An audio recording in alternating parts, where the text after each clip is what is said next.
മലപ്പുറം നിലമ്പൂർ നഗരസഭാ ചെയർപേഴ്സന്റെ ഔദ്യോഗിക വാഹനം ഇന്ധന കുടിശ്ശികയെ തുടർന്ന് കടപ്പുറത്തായി. കഴിഞ്ഞ ഭരണസമിതിയിലെ അവസാന 2 മാസത്തെ പണമാണ് അടയ്ക്കാനുള്ളത്. വാഹനമില്ലാത്തതുകൊണ്ട് പുതിയ ചെയർപേഴ്സൺ സഞ്ചരിക്കുന്നത് ഇപ്പോൾ ഓട്ടോറിക്ഷയിലാണ്. ഗൂഗിൾ കെ വേണുഗോപാൽ ഓട്ടോറിക്ഷയുടെ അപ്ഡേറ്റുമായി ചേരുന്നു. പറയൂ Google, good morning. എസ്കൻ, good morning. കഴിഞ്ഞ അവസാന ഭരണസമിതിയുടെ അവസാന 2 മാസം നവംബർ ഡിസംബർ മാസങ്ങളിലെ കുടിശ്ശികയാണ് 1,89,000 രൂപ അടയ്ക്കാനുള്ളത്.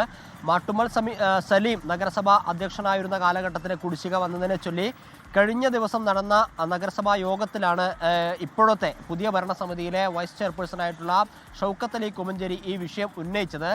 ഉദ്യോഗസ്ഥർക്ക് കൃത്യമായ മറുപടി നൽകാൻ ഉണ്ടായിരുന്നില്ല എന്നൊരു കാര്യം ഇപ്പോഴത്തെ ഭരണസമിതി അംഗങ്ങളുമായി ബന്ധപ്പെടുമ്പോൾ നമുക്ക് അറിയാൻ വേണ്ടി സാധിക്കുന്നു. അതോടൊപ്പം തന്നെ ഒരു ദിവസം തന്നെ ഒന്നിലധികം ബില്ലുകൾ ഈ പമ്പിൽ നിന്ന് എണ്ണയടിച്ചതിൻ്റെ ബില്ലുകൾ ഉണ്ട് എന്ന് പറയുന്നു. അതായത് 8,000 രൂപയോളം എണ്ണ ഒരു ദിവസം തന്നെ അടച്ചത് സംബന്ധിച്ച കാര്യങ്ങളും അവർ ചൂണ്ടിക്കാണിക്കുന്നുണ്ട്.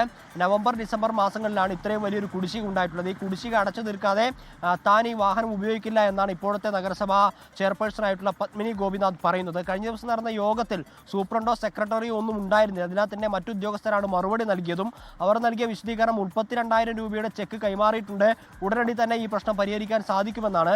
എന്നാലും 2 മാസത്തിൽ ഇത്രയധികം രൂപയുടെ കുടിശ്ശികയും ഇത്രയധികം എണ്ണയടിക്കേണ്ട സാഹചര്യവും എങ്ങനെ ഉണ്ടായി എന്നൊരു ചോദ്യം കൂടി, എന്നൊരു വിമർശനം കൂടി യോഗത്തിൽ ഉണ്ടായിട്ടുണ്ട്. വരുന്ന ദിവസത്തിനകം തന്നെ ഈ പ്രശ്നങ്ങൾ പരിഹരിക്കുമെന്നാണ് ഉദ്യോഗസ്ഥർ നഗരസഭാ യോഗത്തിൽ വിശദീകരിച്ചിട്ടുള്ളത്. എസ്കേൻ, ലോകത്തെവിടെയായാലും ഏത് സമയത്തും 24 വാർത്തകളും ഓഗ്മെന്റഡ് റിയാലിറ്റി പാക്കേജുകളും എക്സ്പ്ലെയിനറുകളും വിശദമായി കാണാൻ ഞങ്ങളുടെ യൂട്യൂബ് ചാനൽ നിങ്ങൾക്ക് സബ്സ്ക്രൈബ് ചെയ്യാം.